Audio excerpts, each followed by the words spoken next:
Alright guys, we are back and we're trying to get caught up with all the episodes here. I have 2 days off and the first day is basically almost completely gone. So I'm trying to get this done before I have to deal with the second day.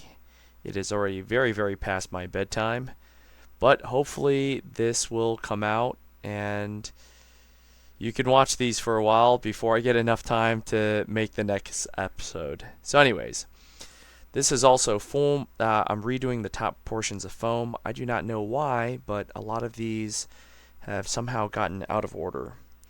So cleanup is very crucial here. I have spray foamed all the gaps and I am using a scraper after razor blading them to get them nice and flush, so all the pieces can then continue moving on. I'm taping all the seams here just to make sure everything's good, and we're test laying out the 2x4x8s just to see how many we need for the stem wall. And once again, these are out of order, so please forgive me. I'll try to correct them in a future video. Alright, so a few hours have passed for me, a mere minutes for you. And here's kind of like, this is the bottom plate layout. So all the foam's been scraped up, seams have been taped. So there is one dilemma here. So this is 5 full 8-foot sections. And at the end there, we have 32.5. So why is that relevant? So right now, if you look over here, down here, there's a split. So what does that mean? That means in my stud wall, there's going to be a split right here, which requires a double stud here and a double stud up here, in addition to the top plate that goes across. That is particularly unfavorable, even though this is not a structural wall. You would never do this on a structural wall, but it's just unfavorable. So I was measuring to see if I took that 32.5 gap at the bottom and I shifted it over to here, would I be able to put all the windows on the exact same spot, which allows me to basically have all the windows not in the middle of something. So the answer is no, that won't work. So that one down there will shift over, and this one will also shift over. This one will shift over exactly the center of this. So regardless of what happens, so the other options are run a 12-footer or a 10-footer. So a 10-footer, instead of shifting over 32, it'll shift over 24, obviously, because that's our difference. And in both of those scenarios, we're still going to have one window that is going to be smack in the middle of our entire assembly.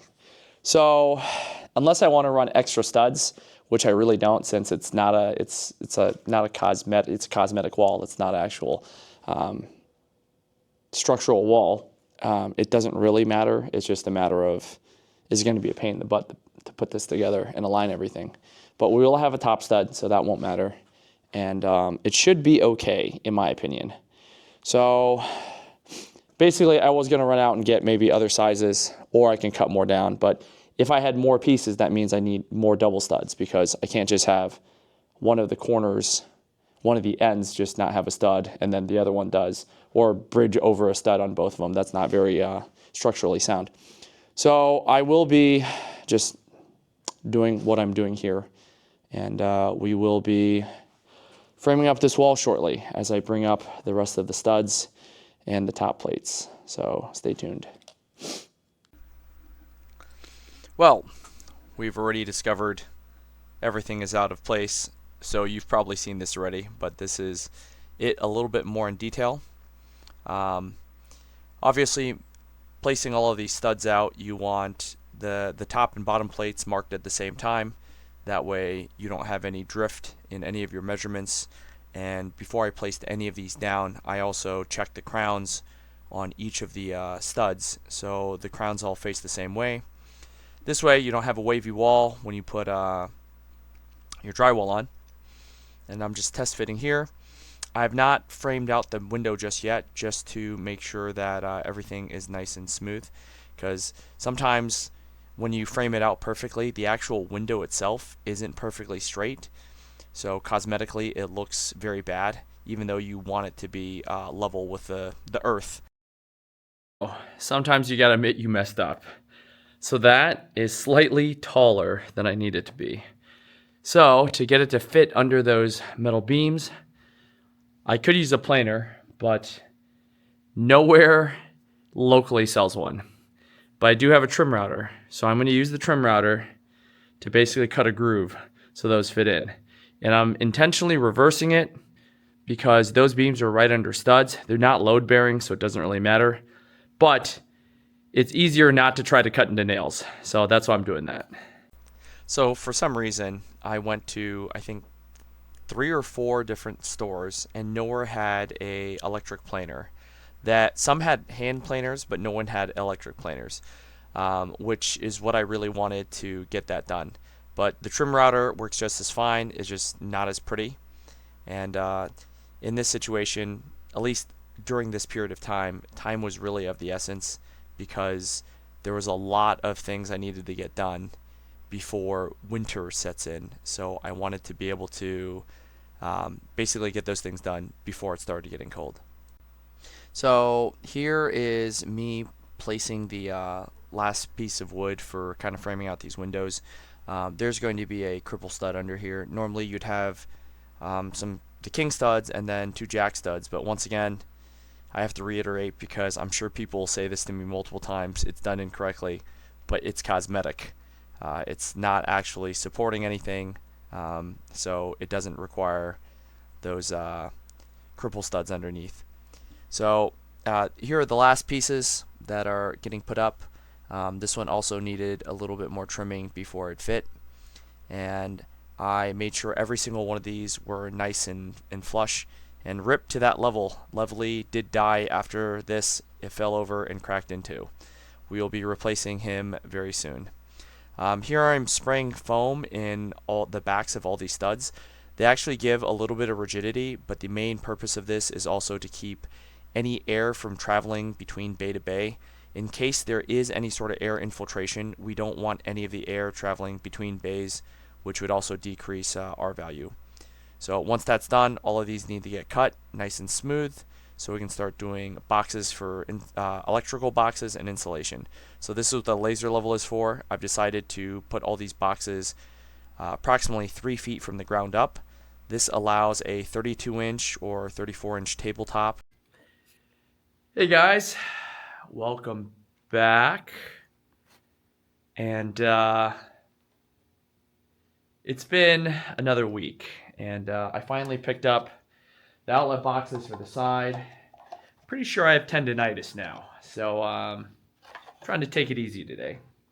So basically, most recently, I thought I had a pinched nerve, and I've lost some sensation in my hands, but turns out it's only when I fall asleep.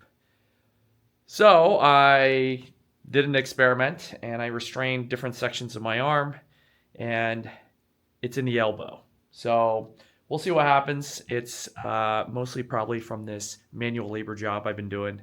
So yeah, it's not great. But anyways, I know it's been a while since I made a video. I keep on saying that. Even though you guys have probably not seen a video in a really long time because I have no time to edit. So I finally have 2 days off, fingers crossed, because they might call me in. So I'm going to try to get some work done today, not do any heavy lifting because I kind of want to heal up my arm. So this wall is almost complete. There's a couple of things that need to be done. That rear window needs to be framed in. Technically, these other windows need a center support brace in the middle. The center support brace really isn't needed, but it's nice if, let's say, I want to have a piece of drywall kind of screw into that specific section. I have marked them already. Like I said, it's not critically important. Just for the structure or the windowsill, it doesn't matter. Even if I were to stand on this windowsill right now, it wouldn't break it just because it's not enough weight, and I doubt I'd be putting anything that heavy on it. But So the goal today is to finish the frame of that window, pop these in. I am thinking if I should buy new wiring like Romex for the place. It's using a 14 gauge existing right now. It's using a 14 gauge copper wire, which is actually incorrect for the type of plugs they use.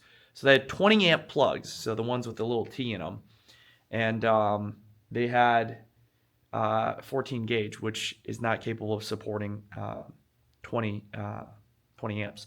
That's typically only used for about 15 amps, so usually lighting circuits.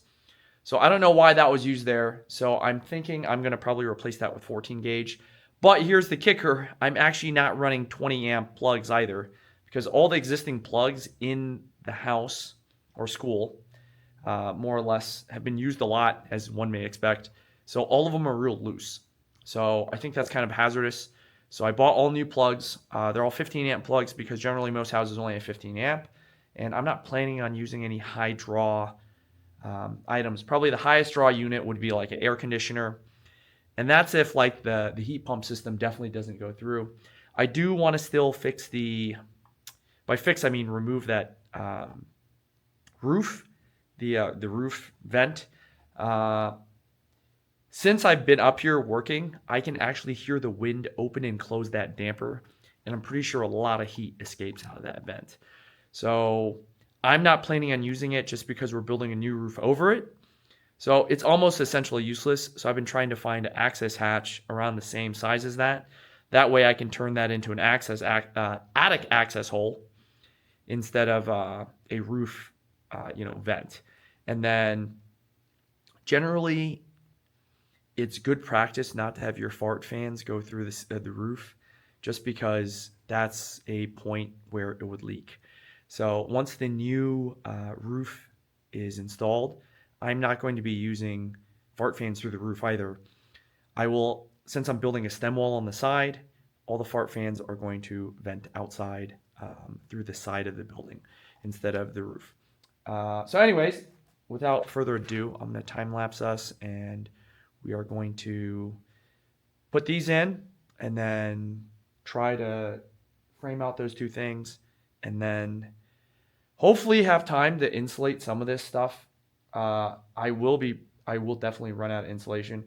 I think the biggest thing about outlets also, just real quick, is there were existing outlets in this wall, obviously. It's just that I don't know where to put these new outlets because now I have the freedom of shifting them.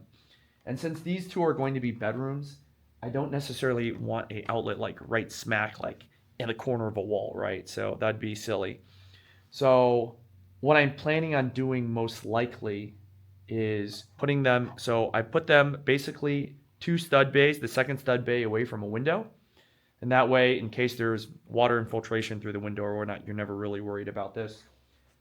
Though you probably wouldn't have to worry about that anyways. We're going to do 2-foot overhangs on each side. But I just want on this wall in particular, so you can see like there's the staining of where there used to be a wall before here. I'm probably going to move that out a little bit just to make the room a little bit bigger. But that's where a wall was before, so I don't want to put it on that direct stud there that follows that, because that could potentially be too close to the wall. And then I don't want to put one on this side because, once again, that could also be potentially too big for a wall. This center section is most likely going to be like the center living room area, and that's why I have 2 outlets here. I could technically do 3 if I really wanted to. That's not really a huge concern for me either, because if I have 2 here, the nice part about that is if I had a TV or anything I wanted to plug in here, it would be shrouded by this entire wall. So I'm still debating if I want to put like a piece of plywood over the insulation in the wall, just so if we ever do wall-mounted TVs or whatnot, that'd be really easy to fix that and not have to worry about that. But once again, that's like future stuff. I don't necessarily think wall mounting is necessary, because you could just have a little stand, have the TV up, but once again, it's an option. Definitely in the kitchen side, I will be doing those. I'll be doing those blocks.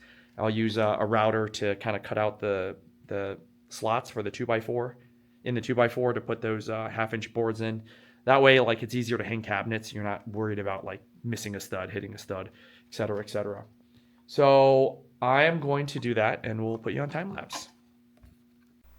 So the reason why I've decided to move these outlets slightly higher up is that where they were originally were around 30 inches to 32 inches, and where tabletops normally are, or any sort of surface like the top of a nightstand, is about 30 to 32 inches, which made those outlets in a really awkward position because it would be the middle of the outlet would be smack dab in the middle of the tabletop. So one outlet would definitely not be able to be used out of the two.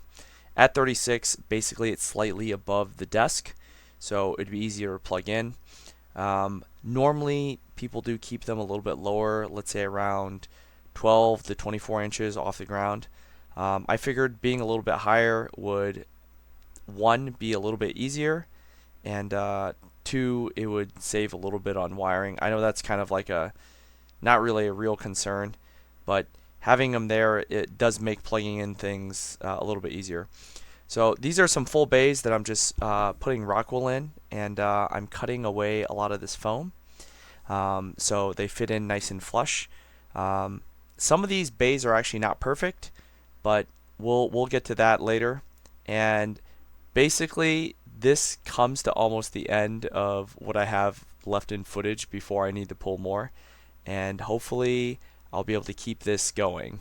So once again, thanks for watching.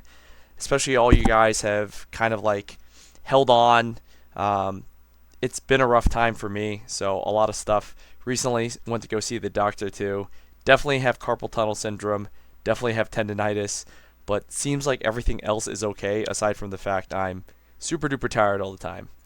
But once again, I appreciate you guys all. Feel free to leave comments. I will try to respond to them. Generally, by the time this is released, I should be in bed. Even though today, right now, it's 2 a.m. because I just wanted to get something out there. If you guys have any concerns, questions, feel free to leave them in the comments. And thanks again. I will see you guys soon, hopefully.